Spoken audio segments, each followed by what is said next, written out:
ముందుగా ఎరుపెక్కిన ఇంద్రావతి. ఛత్తీస్గఢ్లో ఇంద్రావతి నేషనల్ పార్క్లో భారీ ఎన్కౌంటర్. తెలంగాణ రాష్ట్ర కమిటీ లక్ష్యంగా సాగిన ఆపరేషన్ చాలా భారీ ఎత్తున 31 మంది మావోయిస్టులు కానీ 2 జవాన్లు మరణించడం కానీ ఇటీవల కాలంలో ఇది ఒక పెద్ద సంచలనమైనటువంటి విషయం. అయితే 26 వచ్చే ఏడాది కల్లా నక్సలిజాన్ని అంతం చేస్తామని హోంమంత్రి అమిత్ షా గారు అంటున్నారు. బాబు బయటకు దయచే అమెరికా టెక్ కంపెనీల్లో ఉద్యోగుల కోత. ఆర్థిక వ్యవస్థ బలపడుతున్న ఉద్యోగులను తగ్గిస్తున్న సంస్థలు. దురదృష్టవశాత్తు మన తెలుగు కుర్రాడు ఒక అతను ఆత్మహత్య చేసుకోవటం కూడా బాధాకరం. ఏం చేయాలో తెలియక ఎట్లా బయటపడతామో అర్థం కాక ఆయన అలా చేశాడు.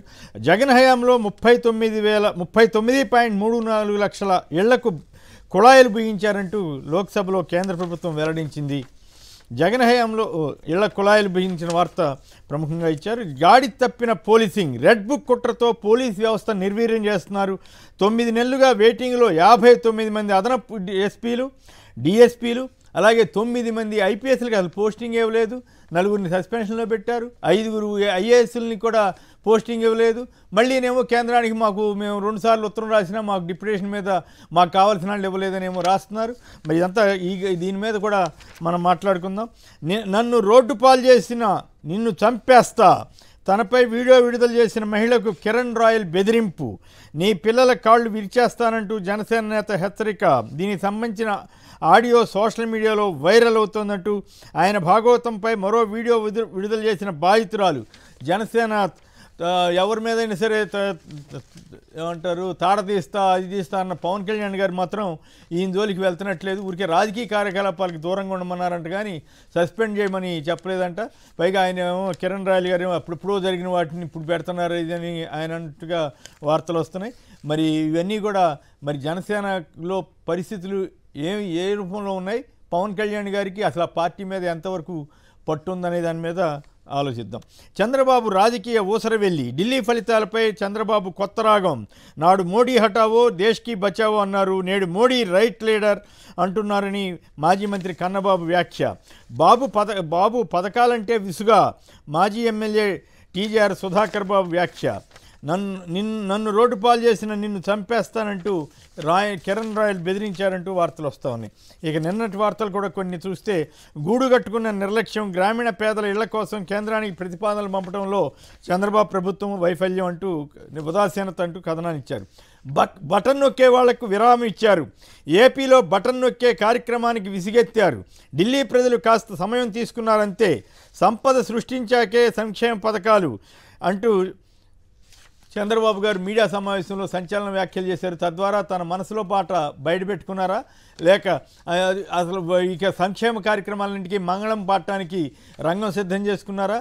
మరి అది నిజమే అయితే ఢిల్లీ ఏపీ మోడల్ ఫెయిల్ అయితే మరి వాటినే ఎందుకు అనుసరిస్తూ అక్కడ ఢిల్లీలో బీజేపీ కానీ ఆంధ్రప్రదేశ్లో వైఎస్ఆర్ కాంగ్రెస్ పార్టీ ఏ రకంగా అయితే స్కీములు అమలు చేసిందో అంతకంటే ఎక్కువ అమలు చేస్తామని చంద్రబాబు గారు ఎందుకు చెప్పారు, ఇప్పుడు ఎందుకు మాట మారుస్తున్నారన్న దాని మీద మనం చర్చలోకి వెళ్తాం. విద్యా వ్యవస్థను నాశనం చేసేందుకు కూటమి కుట్ర అంటూ ఎమ్మెల్సీ అక్కడ జరుగుతున్న చంద్రశేఖర్ రెడ్డి గారు విమర్శించారు. ఇక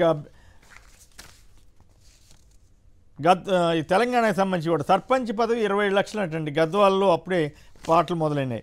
ఒకే దేశం ఒకే ఎలక్షన్ వెనుక ఒక వ్యక్తి ఒకే పార్టీ. ప్రధాని మోడీ రహస్య జెండా ఇదే అంటూ సీఎం రేవంత్ రెడ్డి గారు అన్నారు. దక్షిణాది రాష్ట్రాల వాళ్ళంతా కూడా ఏకం వాళ్ళ ప్రభుత్వాలు అన్నారు. మరి ఆయన గురువు గారు చంద్రబాబు గారితో ఎట్లా కలుస్తాడో తెలియదు. కలిసే అవకాశం ఎంతవరకు ఉందన్నది లేదనే సంగతి వాస్తవం. మరి ఆయన అయితే దక్షిణాది రాష్ట్రాలని ఏకం కావాలంటున్నారు కేంద్రానికి వ్యతిరేకంగా. కులగణను రీసర్వే చేస్తే నేను కేసీఆర్ వివరాలు ఇస్తామంటూ శాస్త్రీయంగా నిర్వహించాలని కేటీఆర్ గారు అన్నారు. ఇక బిల్డప్ బాబాయ్ దగ్గరికి వెళ్దాం. ఈనాడు ఆంధ్రజ్యోతి ఏపీ ఎడిషన్లో అరాచకంగా వార్తలు రాస్తూనే ఉన్నాయి. పెద్దిరెడ్డి గారి రామచంద్రారెడ్డి గారి మీద ఇంకా ఎంటబడు ఎందుకంటే మార్గదర్శి గురించి ఏకంగా లోక్సభలో వాళ్ళ నిధుల సేకరణ మీద మిథున్ రెడ్డి చెప్పారు కాబట్టి ఇక ఇంకా కక్షపూని మొత్తం జర్నలిజం సూత్రాలని గాలిలో కలిపి రోజు ఇదే కార్యక్రమంగా పెట్టుకున్నారు. ఎందుకంటే వాళ్ళ సామ్రాజ్యం మీదకి వస్తే వాళ్ళ ఆటవిక సామ్రాజ్యమా లేకపోతే వాళ్ళ సామ్రాజ్యం మీదకి వస్తే మేము ఎవరి మీదైనా సరే వెళ్తామని ఈనాడు వాళ్ళు చెప్తున్నట్లుగా ఉంది. ఇక తిరుమల కల్తీ నెయ్యి సరఫరాలో 4 అరెస్ట్ అంట. ఎక్కడ కూడా ఆ వార్త చదివితే జంతు కొవ్వు కలిసిందన్న వార్త మాత్రం ఆ పాయింట్ మాత్రం లేదు. తద్వారా ఇది వైవి సుబ్బారెడ్డి గారు వెళ్ళిన మేరకు సుప్రీంకోర్టుకు వెళ్ళినప్పుడు వేసినటువంటి సిట్టు ఈ దర్యాప్తులో ఉత్పత్తిని మించి నెయ్యి సరఫరా చేశారన్న అభియోగం మీద కొందరిని అరెస్ట్ చేసినట్లుగా వార్తలు ఉంది. దీని మీద కూడా మనం మాట్లాడుకుందాం. రాయలసీమ నుంచి ఉత్తరాంధ్రకు గ్రీన్ ఎనర్జీ క్యారిడార్ అంట. అలాగే కేసులో సత్వర విచారణకు ఆదేశాలు ఇవ్వండి, ప్రజాప్రతినిధుల మీద కేసులపై సుప్రీంకోర్టును కోరిన అమిస్ క్యూరీ అట. ఇక ఇప్పుడు దేశానికి కావాల్సింది మోడీ నమూనానేనంటండి చంద్రబాబు గారి తాజా వ్యాఖ్య. ఆప్ వైకాపాలది ఒకే విధానం. కిందసారి ఏమో ఆప్ అంత గొప్ప పార్టీ లేదు, కేజ్రీవాల్ అంత గొప్ప నాయకుడు లేడన్నారు. ఇప్పుడేమో కేజ్రీవాల్ వేస్ట్ అని చెబుతున్నారు ఆయన చంద్రబాబు నాయుడు గారు. అలాగే సామాజిక మాధ్యమాల్లో ఢిల్లీ నవ్వుల జల్లు.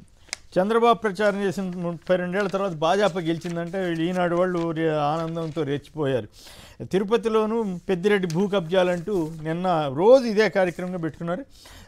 అలాగే ఆంధ్రజ్యోతి బిల్డప్ చూడండి, బడులను ముంచిన జగన్మామంట.